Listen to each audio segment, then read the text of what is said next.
Salve galera, suavidade! O que você vai ver agora é um corte das lives que eu tenho feito aqui no YouTube no período da tarde.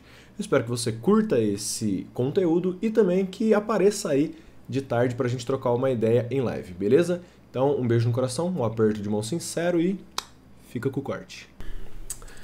Vamos lá então, um texto que está na seção acadêmica do Nexo Jornal, que é um jornal que eu assino, que eu acho que tem algumas ideias interessantes ali, é um jornal bastante honesto com relação ao que ele divulga, sempre traz opinião de especialistas, então eu valorizo isso. E essa seção acadêmica ele faz uma divulgação científica. No caso aqui, a gente tem a divulgação do seguinte material: A Valsa de Águas Vivas, Racismo e Patrimônio Cultural em Juiz de Fora, Minas Gerais. É uma dissertação da Dalila Varela Cingolani.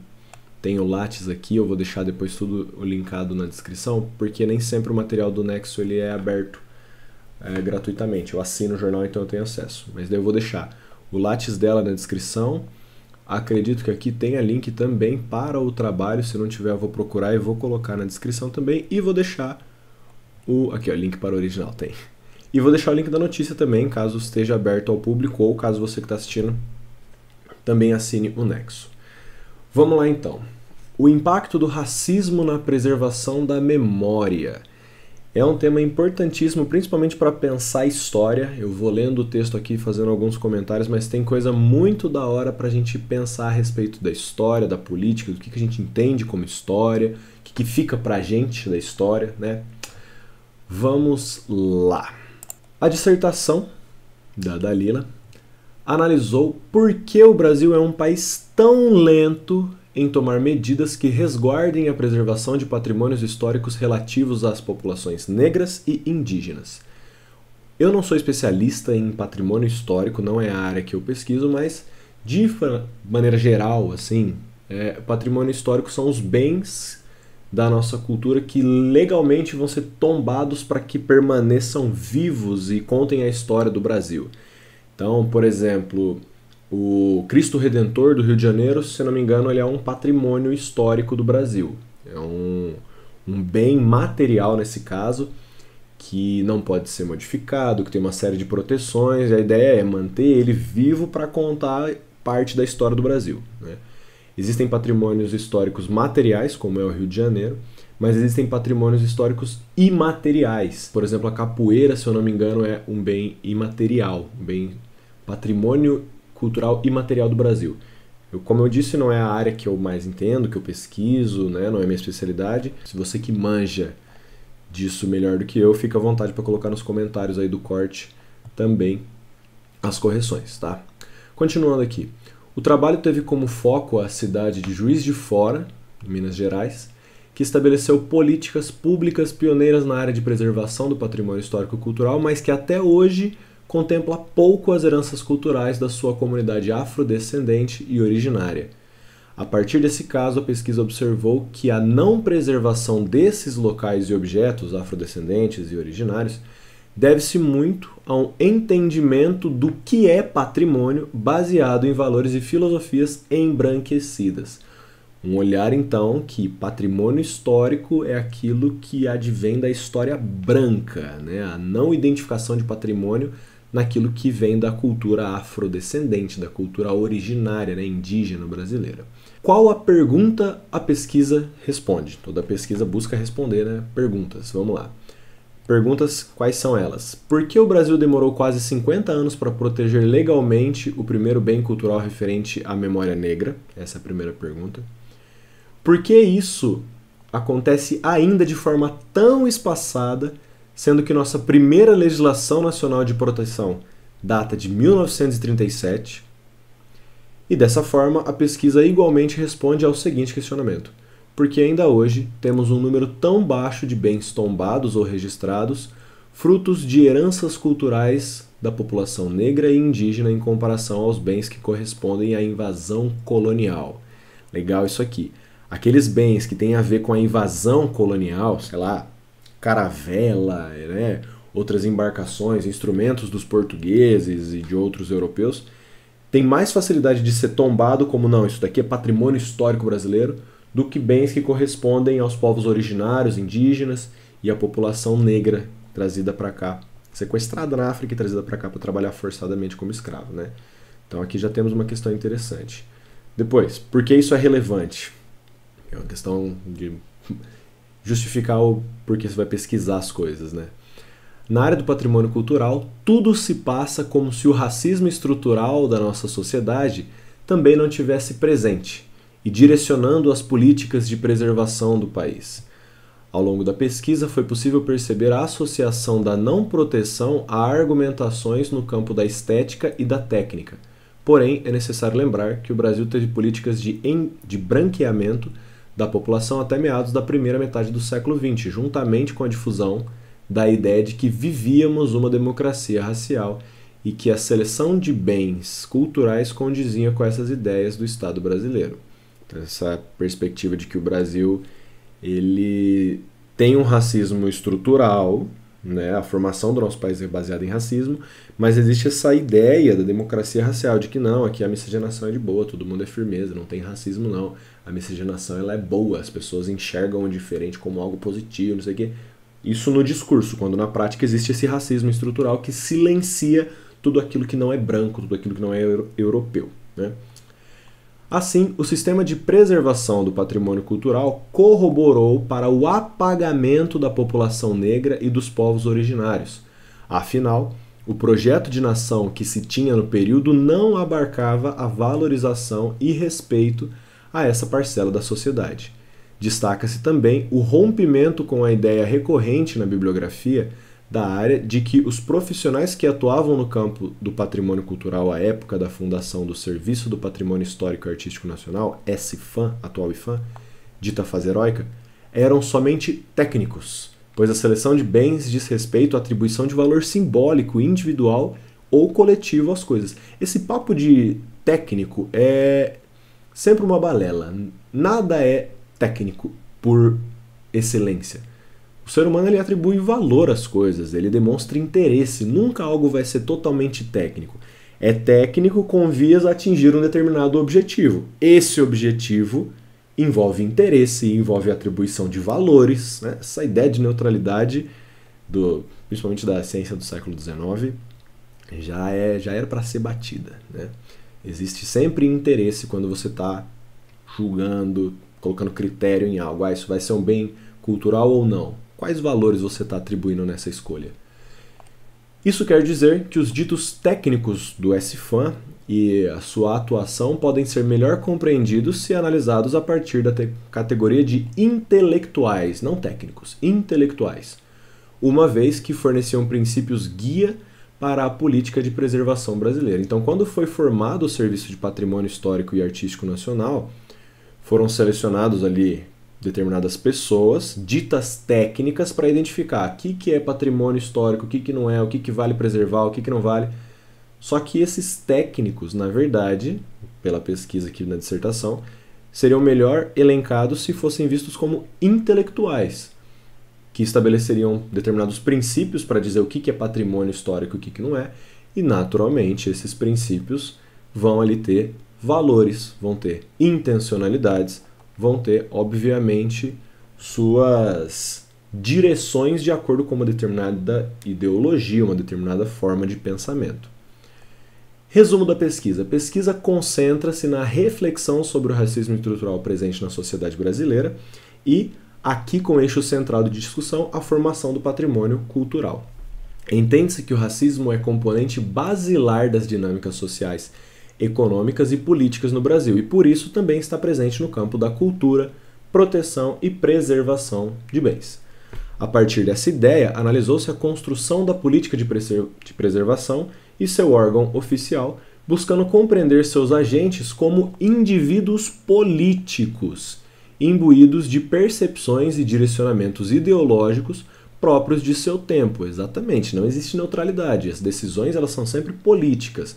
Elas são direcionadas com base em valores, com base em noções de certo, de errado, de preservação de algo e silenciamento de outros, né? Nesse sentido, correntes filosóficas emergiram e auxiliaram na compreensão da formação do patrimônio, visto que se percebe uma ampla capilaridade das ideias de determinismo social, raça e do mito da democracia racial como base fundamentais da cultura no país. Dessa forma, desde 1937 até a atualidade, é possível perceber como essas ideias continuamente guiaram as seleções preservacionistas no país. Compreendendo que essa é uma realidade presente na maior parte, dos municípios brasileiros, focalizamos em Juiz de Fora, Minas Gerais, como estudo de caso, visto seu pioneirismo na proteção e significativo número de bens protegidos. O município concentra seus bens em partes específicas de sua área urbana, resguardando a memória e história de alguns grupos e silenciando tantos outros, o que acreditamos estar intimamente ligado ao racismo estrutural. Isso aqui é um ponto fundamental para entender história. Na história, a gente faz a história a partir daquilo que é preservado do passado para nós, as chamadas fontes históricas, né? E o patrimônio cultural ele é uma baita de uma fonte. Só que ele é escolhido por órgãos oficiais para ser preservado ou não. E à medida em que você escolhe preservar um determinado tipo de patrimônio e não preservar outro, você está dando luz a uma determinada história e silenciando outras. E aqui no caso, a pesquisa da Lila vai analisar justamente que aqueles bens que são preservados são bens embranquecidos, são bens que provavelmente vão na direção de uma cultura europeia, de uma cultura colonizadora, enquanto aqueles que são bens do patrimônio vindo dos afrodescendentes ou dos indígenas será esquecido. Ah, não, isso aqui não precisa preservar na nossa cultura, isso aqui não é patrimônio cultural. Ou seja, essa herança histórica e cultural vai sendo silenciada. Além disso, um processo de registro em tramitação de uma manifestação evidentemente racista contribui para a reflexão sobre as formas como o racismo se apresenta na sociedade e na sua percepção de cultura. Tá. O que será isso? Processo de registro em tramitação de uma manifestação evidentemente racista. Registro enquanto patrimônio cultural brasileiro, será? Uma manifestação racista sendo colocada como patrimônio cultural brasileiro, histórico-cultural brasileiro. Preocupante isso. Quais foram as conclusões dessa pesquisa?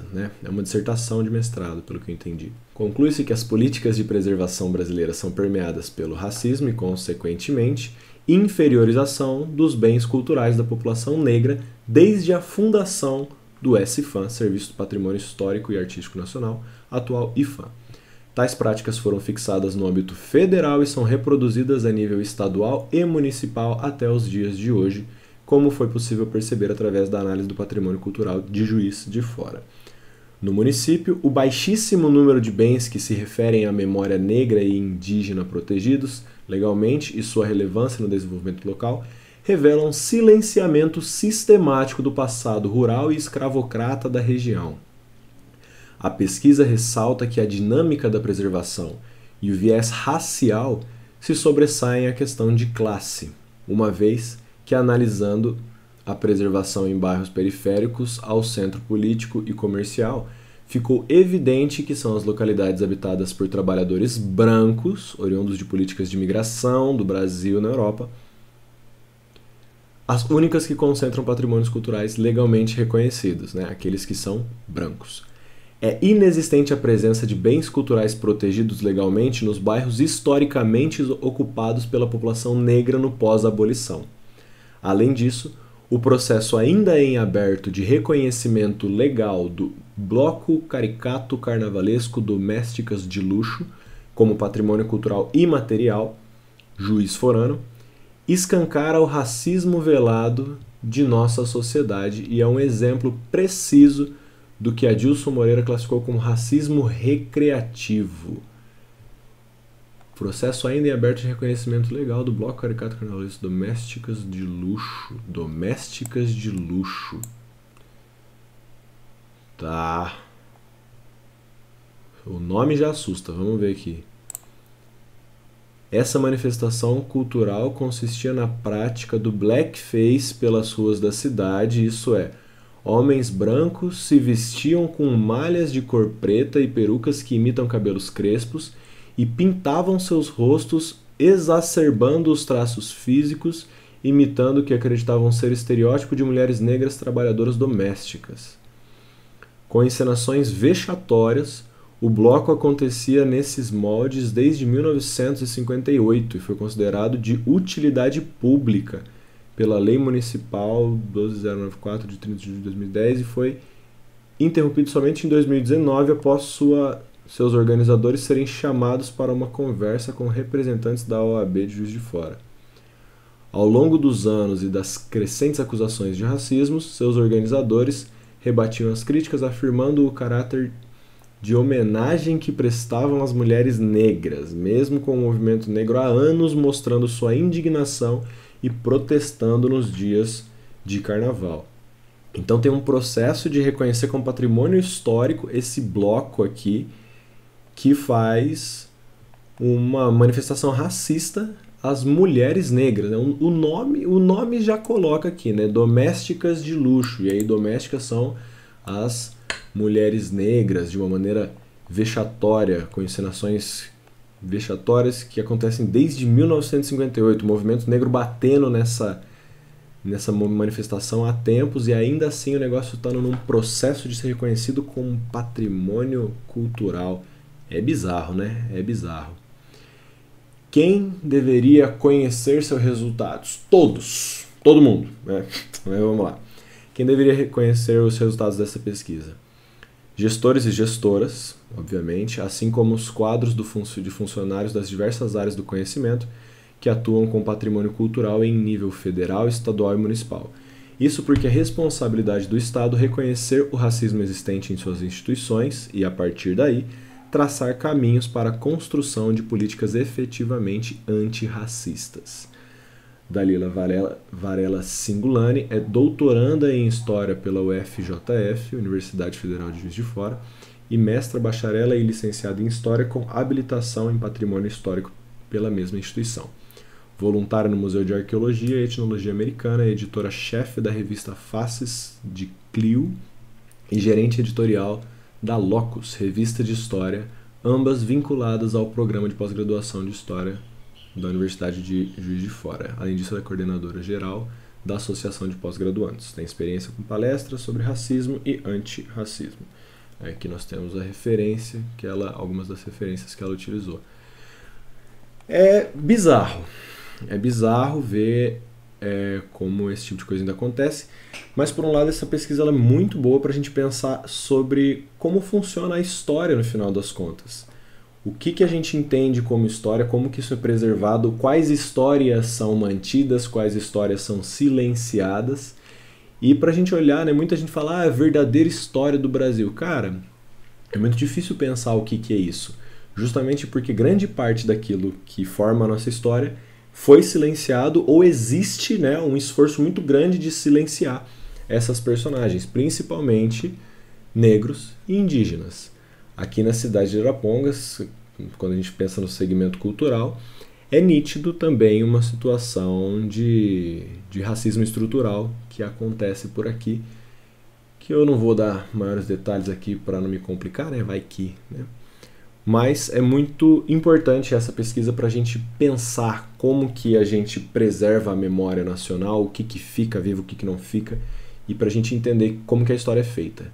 Se a gente quer uma história mais plural, mais rica, mais verdadeira, a gente tem que preservar as diferentes facetas dela, né? E não só aquelas brancas, europeias e tudo mais.